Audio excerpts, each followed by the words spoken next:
All right. So in the last talk 2 weeks ago, I introduced sage Patanjali and talked about how he defined yoga. So before we get into today's talk, I'll just recap what I had said the last time. And when I introduced Patanjali, I said he is one of the most exceptional uh, people in our adhyatmic or spiritual heritage of this land. And he's exceptional because there are very, very few people who can combine poetry with scientific precision, and he is one of them. And his shlokas are very brief, very potent, uh, poetic, and very precise. And he also, yoga eschews the supernatural, eschews theism by and large, and it says all the powers are within us. And we can activate those powers with the practice of yoga to reach the goal. And he also says, do not believe me, practice and see for yourself. So don't take my word for it. And his definition of yoga is very, very, very precise. Most people would define yoga as joining of individual consciousness with the pure consciousness or the universal consciousness. He says, well, the individual consciousness is the pure consciousness. There's no question of joining. You're already pure consciousness. But what happens is that knowledge is veiled from you. And how will you unveil that knowledge? Is by stopping the mechanism of the mind. By stilling the mind, you will know that you are that consciousness. So that's how he defines yoga. Yogasya chitta vritti nirodha. So he went through that. And why did he write this book? Because in his time, yoga had really spread quite anarchically in many texts of the Upanishads, in the Tantric Agamas. And he felt the need to take its central core and put it together in one place. So that's why he wrote this book. So in today's talk, we will cover, in the last talk we said is the definition of yoga is to stop the modification of the mind. So in today's talk, we will cover, what are the modifications of the mind? How is the mind disturbed? So imagine that the mind is a placid lake. In its true sense, it's a placid lake, but it's always disturbed because we are dropping pebbles in the lake, and therefore those ripples are always moving. So one pebble ripple stops, another pebble has gone in, then that gone in. So that lake is always disturbed, but the truth of the lake is that it is placid, and the disturbance is through these thoughts which keep coming into the mind and disturbing the equanimity of the mind. And the whole process of yoga is to restore that stillness. So today we will cover 2 shlokas. I'll share my screen for just a little bit, and then I'll come back to this mode. Just a minute.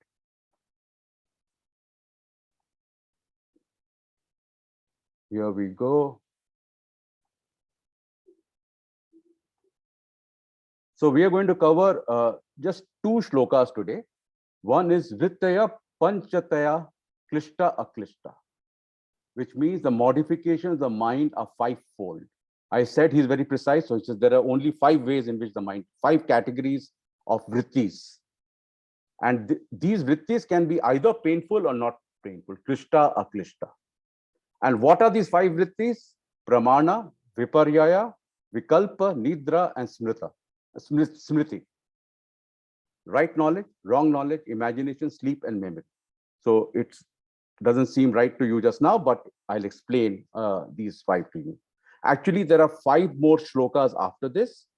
Each shloka talks about one of the vrittis. Pramana, 1 shloka, Viparya, 1 shloka, Vikalpa, 1 shloka, Nidra, 1 shloka, Smriti, 1 shloka. So actually, we are going to cover 7 shlokas today. So I will now stop sharing my screen and go back to, yeah. So let's talk about the first one, the Vritya Panchatya Pistachi. There are 5 kinds of vrittis, and each vritti is either painful or not painful. So the word klishta indicates pain, and aklishta indicates lack of pain or pleasure or pleasantness. So let's take sight. So, with sight, we bring in objects to inside our mind. So with sight, suppose you see a rose, or where Rahul is sitting, he sees a beautiful Himalayas. It's a beautiful sight, and it's aklishta, it's very pleasing. But just Bangalore 2 days ago got flooded, and it was not such a good sight. The sight is the same, but it can be either pleasurable or not pleasurable. Let's take hearing. You hear Kishore Kumar and it's very pleasurable. But if I start singing, it's not. So it is pleasant or unpleasant. The touch of normal Bangalore weather on your skin is very pleasant. Delhi in the summer is not. So the 5 vrittis, which we'll discuss now, can be either pleasant or not pleasant. So actually, you're talking about 10 vrittis. So each vritti has a pleasantness associated with it or an unpleasantness associated with it. So over here, I would like to make 2 points.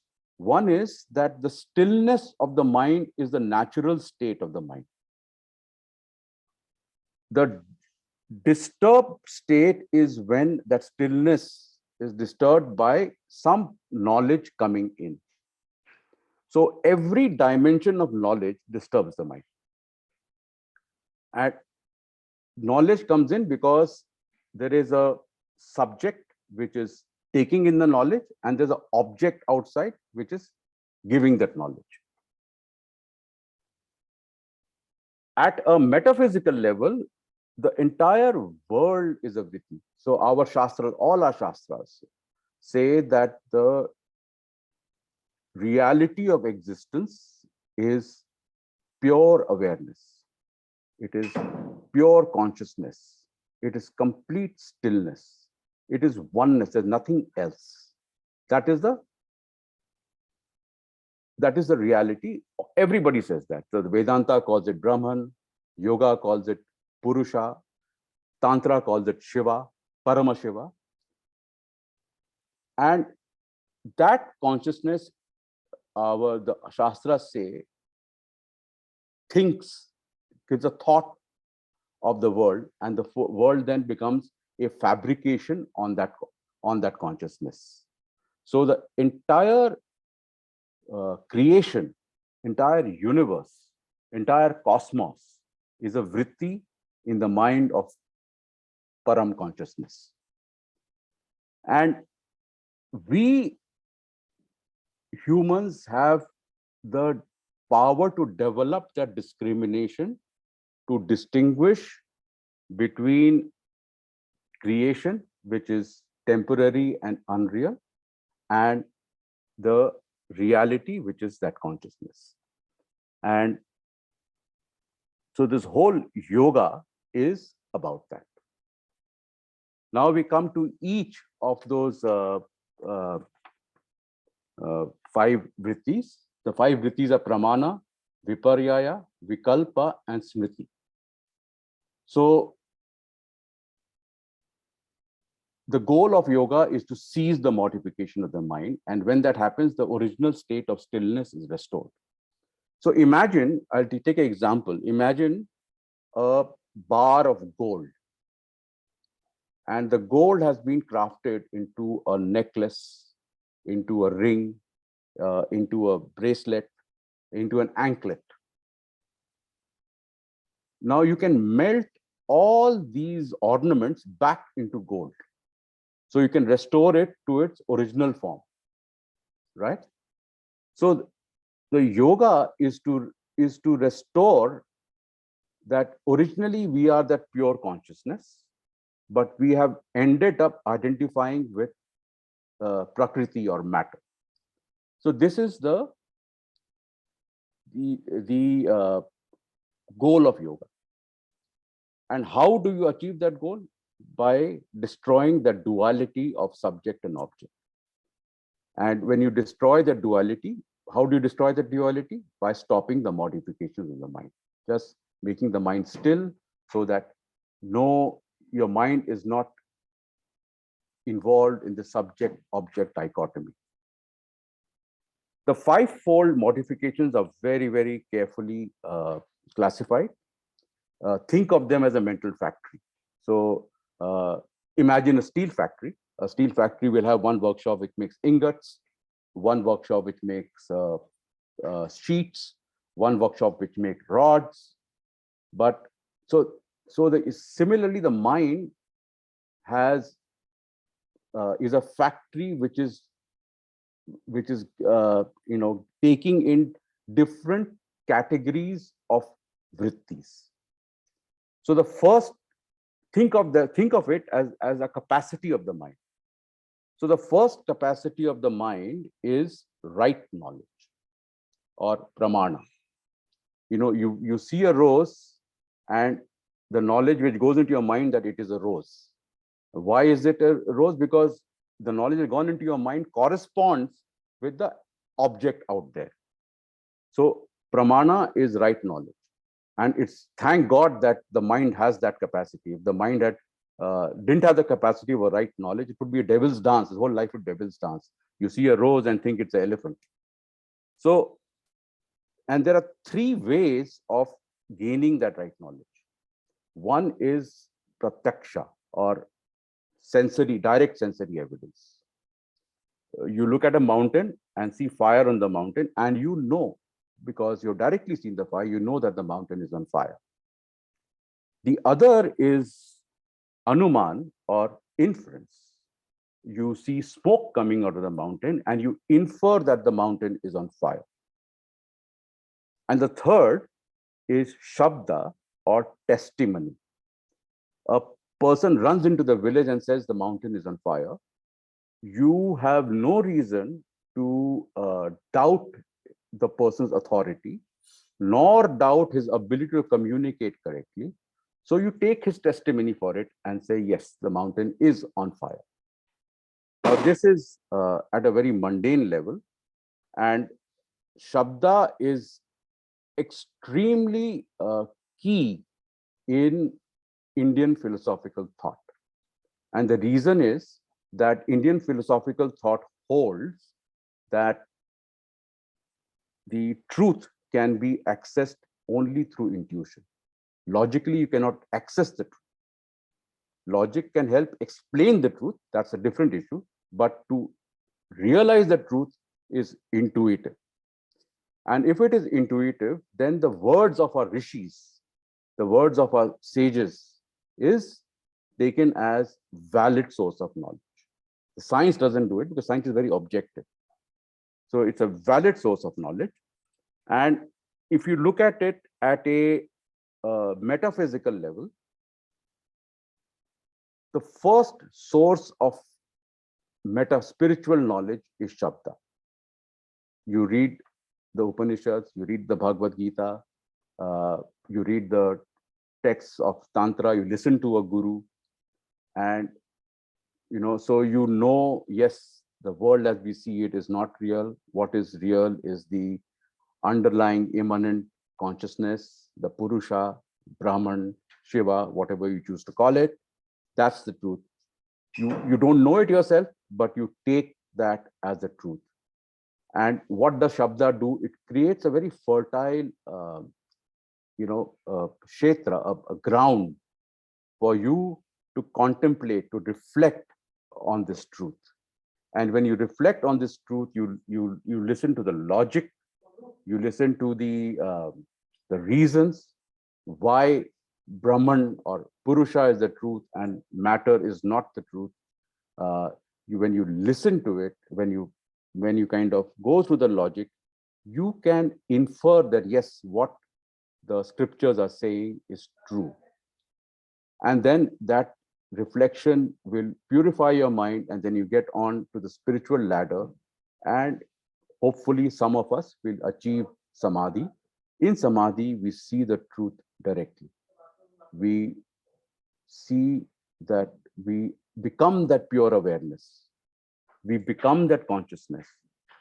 It's direct evidence, because then it's self-evident. You don't need anybody to tell you that this is it. You have seen it for yourself. So this whole pramana at a metaphysical level ladders up from Shabda to Anumana to Pramana. And Pramana, even right knowledge, creates a vritti, because the senses and the mind, they combine to create, patterns on the stillness of the consciousness. And when with yoga, the mind and the senses are blocked with pratyahara and, dhyana, samadhi, when it's blocked, that yogi is absorbed in the stillness. He becomes that stillness. So the first disturbance of the mind is right knowledge, which you gain through pramana. The second and a very interesting source of knowledge is viparyaya. Just as the mind has a capacity to take in right knowledge, it also has a capacity to take in wrong knowledge. Now, this has many implications, and we'll talk through this. So, again, Patanjali describes it very, very precisely. He describes this as a knowledge that has no correspondence to the object of the knowledge. So a very simple example is a mirage. It doesn't exist. All right. Another example is that you are walking on the road, and actually there's a rope lying on the road, but the knowledge which comes into your mind is not rope, but snake. And the mind reacts to the wrong knowledge as if it is right. So the mind reacts to that knowledge that it's a snake as if it's a snake. So it instills the fear in you, you run away, but actually it's a rope. So as the mind has the capacity for right knowledge, it has a capacity for wrong knowledge, and both of them disturb the stillness of the mind. And so therefore, the important point is that the mind has a capacity to pervert knowledge.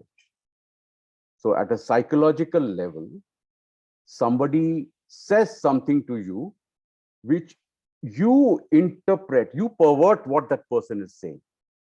You pervert it through your own conditioning, through your own state of mind. You're feeling anxious, you're feeling jealous, you're angry at that point in time. So your own conditioning, your own past experiences can pervert that knowledge. And you will take it in a way in which it is not meant and suffer the consequences of that. So what this tells you at a very broad philosophical level is that many of the knowledge which we are taking in is wrong knowledge because of our own filters of past experience and conditioning. And at a metaphysical level, this capacity is what is called avidya in all our shastras. It's called avidya or ignorance. So the mind has not developed that discrimination to and the reality of pure consciousness is hidden from the mind, is veiled from the mind. And so therefore it takes prakriti or matter, or your body, as your mind as real and not that underlying consciousness. And to remove this avidya is the theme of all our shastras, including yoga.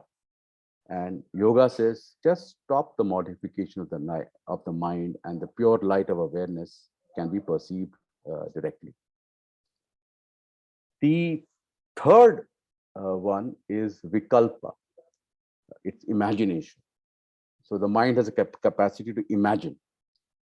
And again, the definition is that the word has a non-existent corresponding object. So all of you have come across this movie or the book, Lord of the Rings. And in that movie, there are these characters called hobbits. Are they real? No, they're imagined. They're imaginary characters. So the mind has a capacity to take ideas from our experience and create new ideas which are non-existent in reality. And imagination has, again, a positive aspect and a negative aspect. Klishta, klishta, remember, the same thing can be painful or pleasurable. So the positive aspect of imagination is creativity. We develop creativity because we have this capacity to imagine. While the negative aspect is delusion. It's a psychological disease. So one pleasurable and one painful. In yoga, this imagination can be used to good effect to climb up the spiritual ladder. How? There are techniques of visualization, techniques of conscious daydreaming, guided meditations. These are all get beginners to come into meditation through the use of imagination. Also, more advanced yogis, at some point in time, all yogis say in their sadhana, they confront very delightful and very fearful images. It's all, their psychic cleansing is going on, and they do that. And the yogis are trained by the guru to ignore all that. And now we come to the fourth source of vritti, the fourth way of to disturb the mind, and this is a great contribution of Indian philosophical thought to the world. It's deep sleep or nidra. Science has done a fantastic job to get to the least common denominator of matter. So we know matter, molecules, atoms, packets of energy, interchangeable energy, and matter, particle. So we know all that, but they are struggling with consciousnness. Why? Because science is geared to be objective, while consciousness is subjective. And this deep sleep or nidra is a huge contribution. So there is a fantastic Upanishad called the Mandukya Upanishad. And the Mandukya Upanishad talks about 4 states of consciousness. So it talks about the waking state, the dream state, the deep sleep state, and the transcendental state. So transcendental state could be Samadhi. They call it, Upanishad calls it Turiya, which is 4th state of consciousness. So in all these states, the consciousness, is a uninvolved witness. Without changing itself, it is witnessing what is going on. In the waking state of consciousness, both your mind and your senses are operational. So your senses are bringing in objective information from the world, and the mind is processing it. So that is one state of consciousness, waking state of consciousness. Now, we all know that when you are dreaming, then the world seems very different. Why is that? Because senses have folded, and only the mind is working. So the mind is delving into subconscious data and viewing it. So it's a different kind of consciousness, but the mind is in waking state, mind and senses are working. In the dream state, the mind is working. And the mind is looking at subconscious data. Now, when we come to the deep sleep state, the dreamless sleep stage, in the deep sleep state, science says it's a state of unconsciousness. Yoga and, in fact, Upanishads and every other Shastra says no. It's not an unconscious state. It's a heightened state of consciousness. In fact, this is the exact opposite. Why is that? Because in the deep sleep state, both the mind and senses are folded up. So there's nothing. So how are the yogis saying that it is a state of consciousness? Because when you wake up, you have a memory that you slept very well. I had a lovely sleep. So where is that memory coming from if there was no experience of the deep sleep state? All right. So in that state, the consciousness is experiencing nothing. Now, this is a point of huge subtlety in Indian thought. So if you look at the Indian philosophy, abhava or non-existence has been described as a category.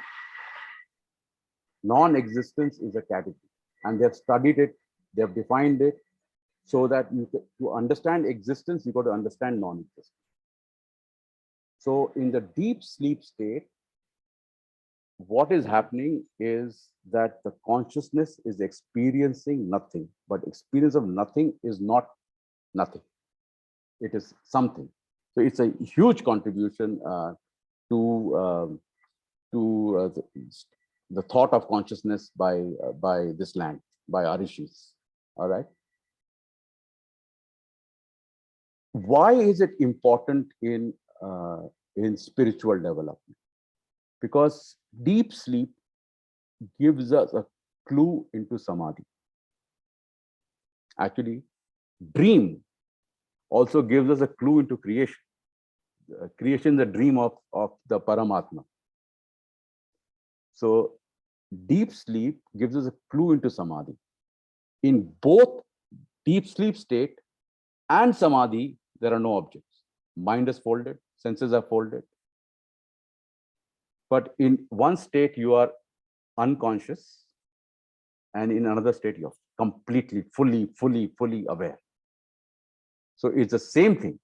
Deep sleep is the same as samadhi. The only difference is that in samadhi, your awareness is very heightened. You have become that awareness.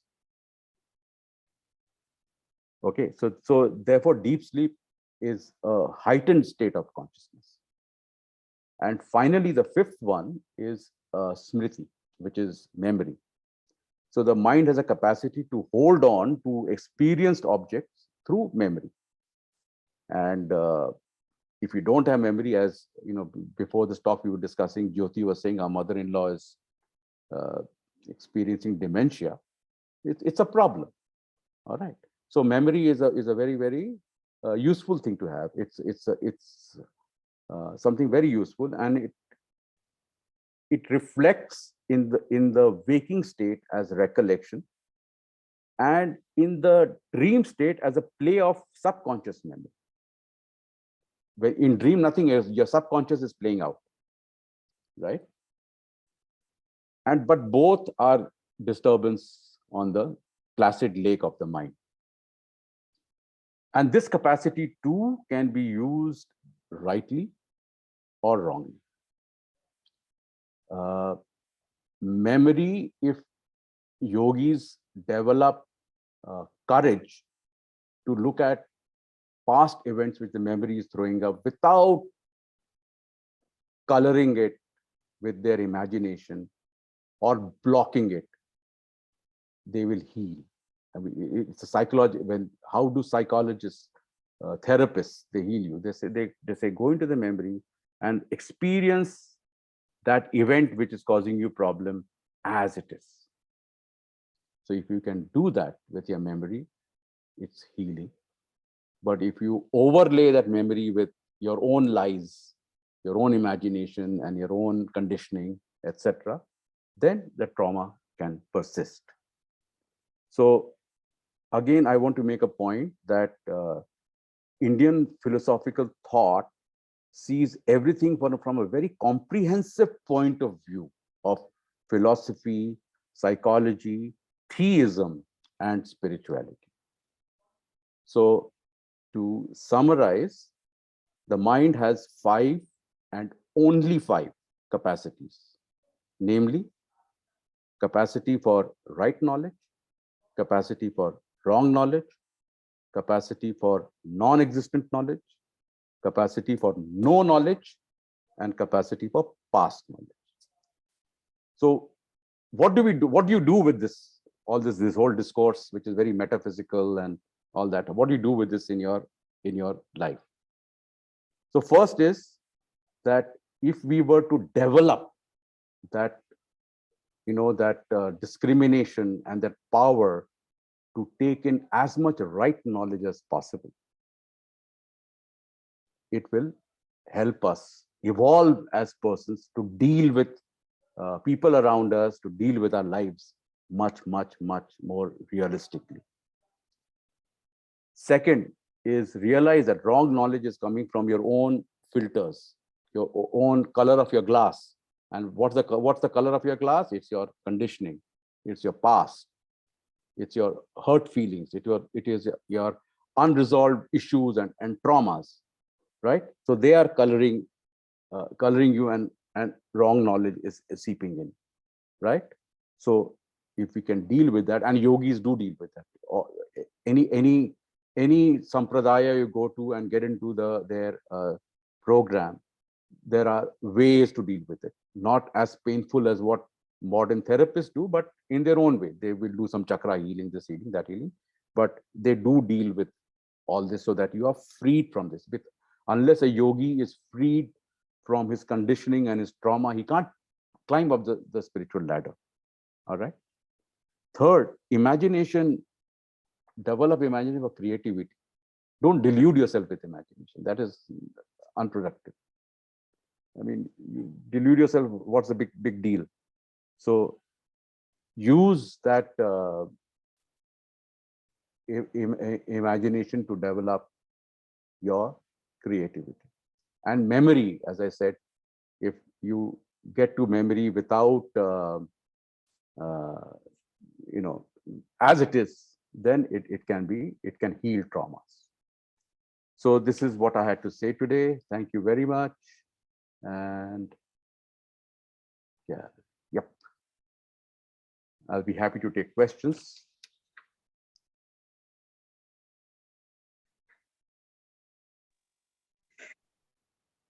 Sir, good evening. Boliye sir. I just wanted you to let us know how can we correlate body and mind along with Purush and Prakriti. So Purusha and Prakriti. So Purusha and Prakriti. Yeah, so Purusha is so you're talking about basically a philosophy called Samkhya, on which yoga is based. So, Probably. the Purusha is the consciousness, and consciousness is, there is one universal pure consciousness, and through a process which is, I mean, too long to explain, but it gets individuated. So you have a concept. Let's, using common parlance, one is Brahman and one is Atman, right? So what consciousness you have is Atman, and the universal consciousness is Brahman. But they are the same. All our shastras stress Brahman is equal to Atman. Please get this point very clearly. Brahman is the same as Atman. So it's like the room you are in has got air in it. Is that air different from the air outside? No, of course not. It's the same. So if you break the walls of your room, then that air will merge with the air outside into the same air. So similarly, Atman and Brahman are the same thing, right? But in your body, that Atman gets mixed up with your body and mind, get mixed up with your conditioning and everything, and your ego. So your ego, mind, and body, that Atman gets mixed up with, and it suffers your journey. So it suffers your pain, it suffers your sorrows, it suffers your happiness, it suffers your joys, it suffers your likes, it suffers your dislikes, Yeah. Yes. But it is because of this, what Chinmayananda called unholy alliance of mind, body, and Atman, right? So it suffers that. But the point is basically that your mind and body are Prakriti. Okay, Achha. matter, and matter is insentient. Matter will not last for a minute without consciousness. Without Yes. without Brahman or Atman, matter is nothing. Matter is just. I mean, some go to the extent of calling it it's imaginary, it's untrue, it doesn't exist. Some say it has a temporary existence. Whatever. Let's not get into those details. But Something super cool. but matter is insentient. It is dead. The life is through consciousness. So just like Oh. when we die, the body is insentient. Body is insentient. It goes back into the elements. But we believe that when you die, your subtle body, that is your mind, memory, and your Atman, has left, and it is there. When it doesn't, that doesn't die. The prana, the O- atma. Only the Atma. body dies, right? So to summarize to your question, the mind body is insentient, while consciousness was never born, will never die, The it atma. always will exist, and The atma. your consciousness is same as the universal consciousness. Okay. Nicely explained, sir. Thank you. My power is going off and on, but anyway, yeah, there you are, back.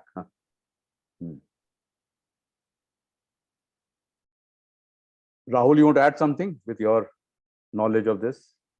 You have studied PYS very. You're on mute. You're on mute, Rahul. Unmute. Now you're.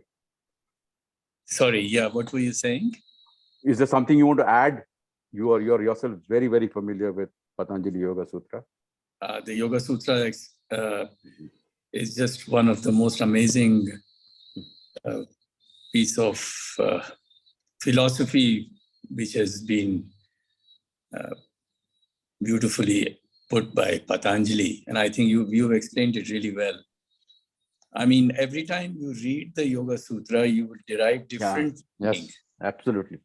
And it's unending because I've been studying it for years and years. Yeah. When I hear you, I see a completely, fresh perspective, and yet there is a thread. So it is quite an amazing. It's an amazing text.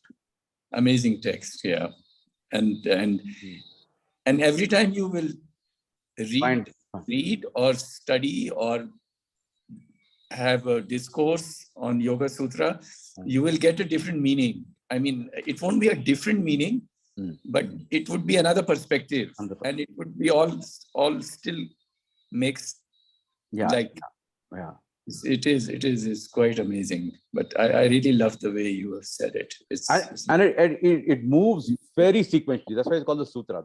So earlier he defined what is yoga, chitta vritti nirodha, and now he says what are the vrittis, and the next one he goes on to say how to stop it.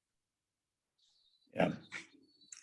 Ultimately, is the chitta vritti nirodha. How to stop it? Yeah. And the first chapter then ends with samadhi. So when you stop, then you're in samadhi. So what is samadhi? The different stages of samadhi, and it's a fabulously, absolutely fabulous text. Yeah, the brevity of the Yoga Sutra is really mind-boggling. I mean, in 2 words, Patanjali can say things which could be written in a book. Yeah, absolutely. Even the first sutra, Atha Yoga Anushasana. Kya baat. The philosophers, the yogis can talk about it for lifetime. Just Atha Yoga Anushasana, what facets it has, or Yoga Chitta Vritti Nirodha. Yeah, I would encourage everyone to really study the sutras, because that is yoga. Yeah. And a good starter's book is Satyanand's 4 chapters on liberation. It's very nicely, logically explained. It's a very good book for a beginner. to read. Okay. Yes. Yes. I have heard of it. I have not studied that. But Bhaiya, can you kindly mention about the book or whatever on the chat box so that people who are interested can just copy it from there? One sec. Let me just get the book so I'll get the right title. Ashok Bhaiya,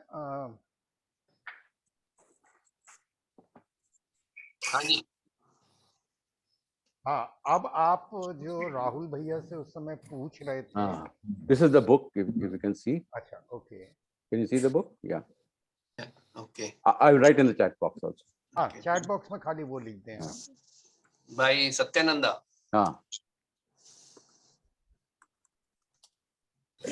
Is he from Shivananda ashram? Bihar School of Yoga, yes, Shivananda. Okay.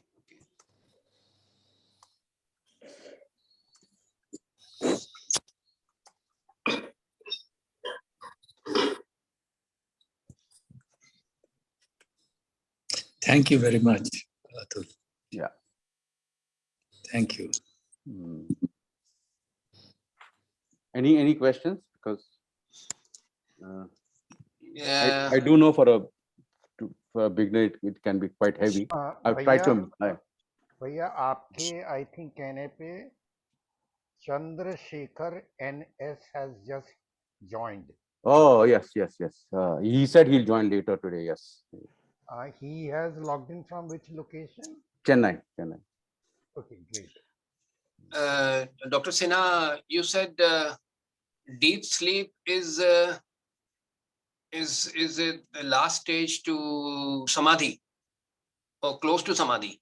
No, with using deep sleep, we all go into deep sleep every night. So, yes. But analysis of deep sleep will give you a clue to Samadhi. So Okay. Samadhi is deep sleep with full consciousness, with full awareness.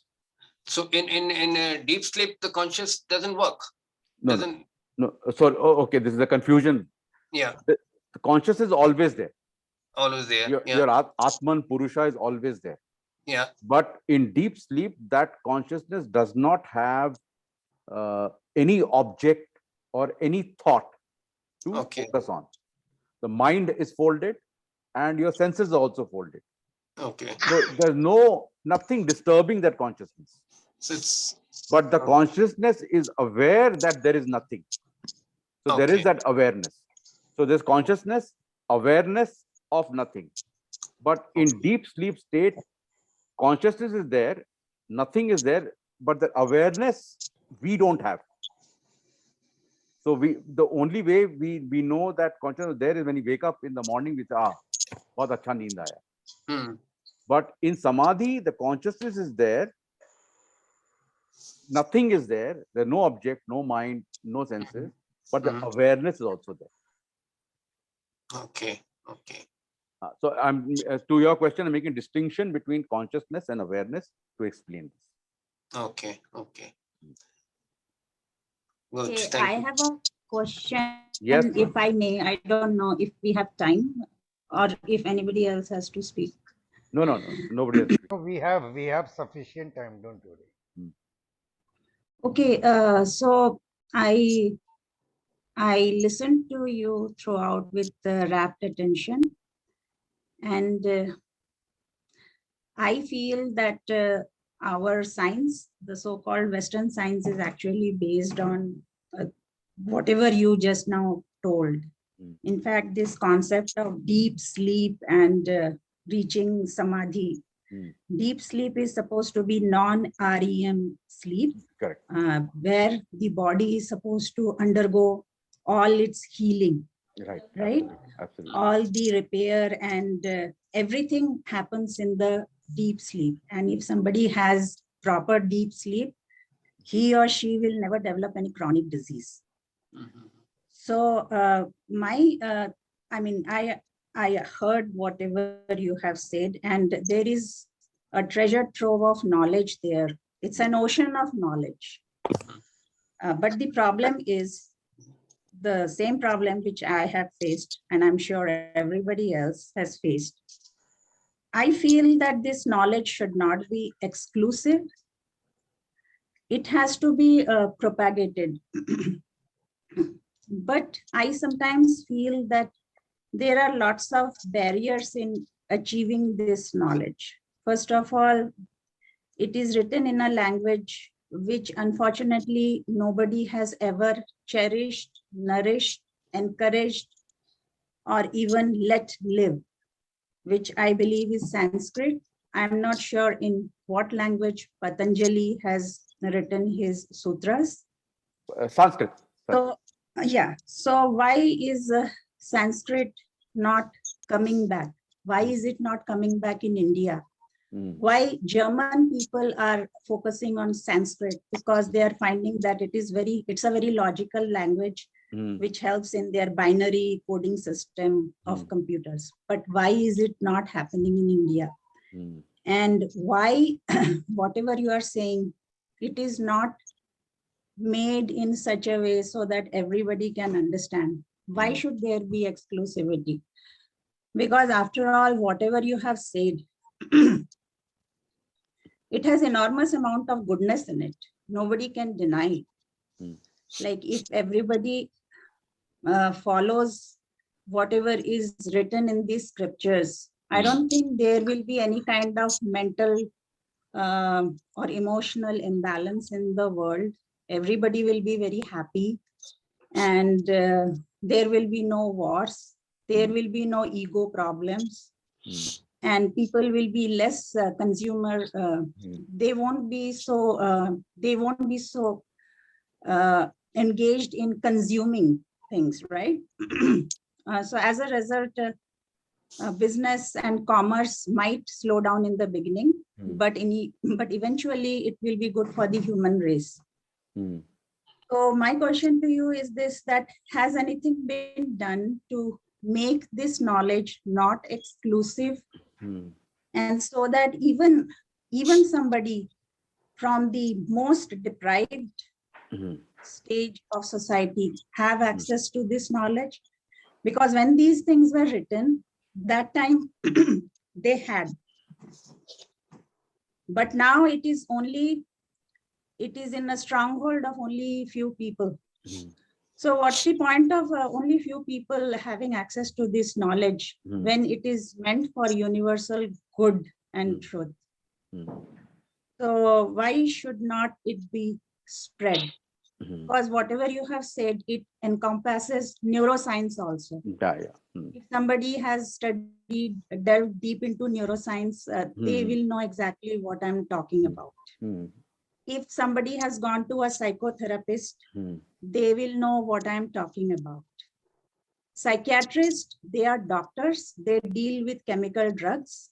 They don't deal into psychotherapy the way a psychotherapist or a hypnotherapist will deal into. So everything, whatever Patanjali has mentioned, it has come out in the Western world under various names: psychotherapy, hypnotherapy, neuroscience, quantum physics, you name it. That is because they are trying to make it known. Like they have a way of making it known for whatever reasons, maybe to earn money. But if something is so good in our culture, why can't it be let it know? Like why, for starters, why can't Sanskrit, which is the most logical language in the world, why can't it be taught like mathematics? Okay. So now there are a few things in your question. Is firstly, it is a fact that despite this knowledge existing very widely, so Patanjali's Yoga Sutra exists. He wrote this 5,000 years ago. It exists. The Vedas exist. The Upanishads exist. The Agamas exist. All these things exist. And Sanskrit is no great barrier. I don't know Sanskrit. I've read everything in English.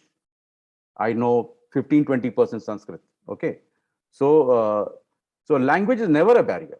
You can always read a translation. You read,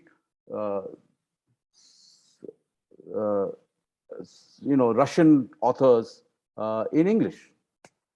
You can read Premchand if you don't know Hindi in English. So language is not such a barrier.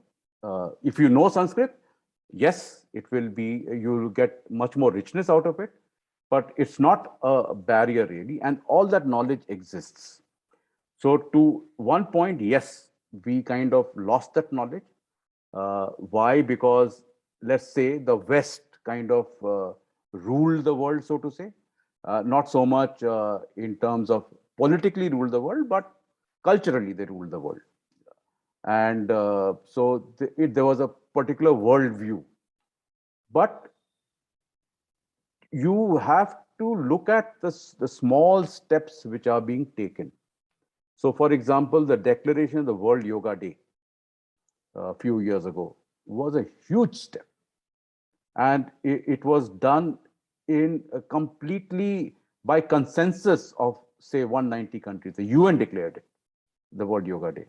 The fact that on 21st July every year, the entire world gets together and practices exactly the same protocol is a huge thing. It's really, really given a huge impetus to yoga. And it's natural that people will start with just the physical aspects of yoga, the therapeutic aspects of yoga, and much later evolve into the philosophy. That's a natural process. In India, in teachers training, yoga has been introduced. So the very basics of Patanjali Yoga Sutra, etc., are being taught to teachers in B.Ed and M.Ed programs. All right. My own doctorate was in yoga and its benefits for school children, and I have to tell you that most schools are not very cooperative in introducing yoga in a serious manner. So many schools have one period a week of yoga, which is better than nothing, but children at least learn yoga, but it will give you no benefits. So but to get yoga into schools is very difficult. Their schedules are very packed. They don't see how yoga will benefit their kids in terms of emotional well-being, even in terms of academic performance. Yoga will help. It will still the mind. We talked about stilling the mind. You still the mind, all your hitch pitch going on in your head is gone, and you can concentrate. And there are enough research to prove this. So I was talking to a yoga, a full-time yogi in Bihar School of Yoga, and I was discussing this subject about yoga in schools because it's very close to my heart and all my research is in that area. And he said, "Dekhe, we can do what we can, honestly, sincerely. You know, the next generation will come and do more, and the next generation will come and do more. So when the time is right, all this will happen. But believe me, all this knowledge is there. All this knowledge is there. This particular book is so nice. Is written for people like us. So all this knowledge is there. I'm giving a talk today. Maybe 100 people will see this YouTube video.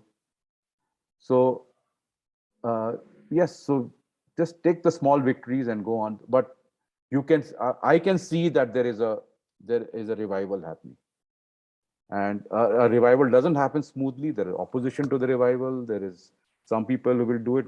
Some people will do it badly. So all that, it's a mixed bag, which will happen. You can't avoid it. There is this rajas, tamas, sattva in all of us. So जिसका तमस है वो खराब से करेगा, जो सत्व है वो अच्छा से करेगा. वो तो है ही है, उसमें कुछ नहीं कर सकते हम. But हो रहा है revival. हो रहा है. I was just spiritual tourism in India. People traveling to Ayodhya and Varanasi and Chidambaram and Kanchipuram and places like that has quadrupled. There's something happening. Yes. What you see? Actually, sorry to interrupt you. You have, I asked you a question. I got somewhat the answer to it. My thing was not, that is my point. Why is it taught for only half an hour in the schools? So that is my point, that it has to be made very accessible. It is. Whether you do it in Sanskrit or English or Chinese, it's up to you. But knowledge has to be made. NCERT has taken it on. So it'll Yeah. happen slowly. So they have already taken it on. It's gone into teacher training, and it is going to become like a subject, like how PT is and all that. Yoga will be there. It'll take some time for it to happen, but it's already there. It's happening. Yeah, they don't need to teach so much of science. If they teach little bit more of yoga, then so many science will come automatically. Agree with you completely. That is my point. No. That it has to be made very accessible. Point is very Free. valid. Very valid. You don't have to travel anywhere to get that knowledge. You can sit at home and get it. That is my whole point. Yeah, but right now, if you go to, I mean, I've been to elite schools. Now I'm personally going to a government girls' school and saying three days a week, half an hour of yoga. I'm collaborating with a friend of Jyoti to do this. But what I'm saying, you go to elite schools, that sensitivity is not there.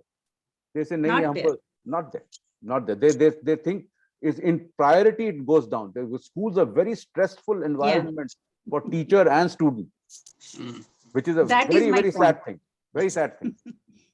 And they think yoga is acrobatics, like bending and twisting your body in this way and that way, and you are then no, that's not true. The teachers know the benefit of yoga, but it's very remote. It's like very remote. I know the benefit of eating vegetarian food, but I'm chicken khayenge. Yeah.